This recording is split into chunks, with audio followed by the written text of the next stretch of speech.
1275 বঙ্গাব্দের 23শে আষাঢ়, রবিবার, আমার বিয়ের দিন। আমার স্বামী জ্যোতিরিন্দ্রনাথকে শুধু রূপবান বললে কম বলা হয়। চেহারা থেকে যেন ঠিকরে পড়ছে রুচি আর আভিজাত্য। সম্ভ্রম জেগেছিল খুব। অন্য অনুভূতি হওয়ার বয়সই হয়নি তখন। পুকুর পাড়ের ছোট্ট চৌহদ্দি থেকে হঠাৎ করে 7 সমুদ্রের ঢেউয়ের মাঝে এসে পড়লে যেমনটা হয়, ঠাকুর বাড়ির বউ হয়ে আসার পর এমনই দশা হয়েছিল। বিশাল বাড়িতে মন খুলে দুটো কথা বলার জন্য হাঁসফাঁস করতে যে নতুন বউঠান, সে অবশেষে একজন বন্ধু পেল, রবি।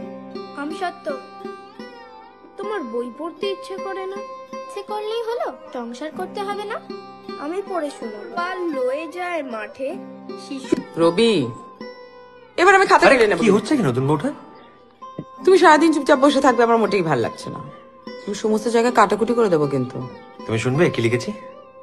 শোনা। মোর ভাবনা রে কি হাওয়ায় মাতালো, দোলে মন দোলে অকারণ হরসে। মোর ভাবনা রে কি হাওয়ায় মাতালো, দোলে মন দোলে অকারণ হরসে। আজ তোমার জন্মদিন তো, আমি ভুলিনি। রবি, নিদার মেয়েকে একবার দেখতে যাব কথা দিয়েছি।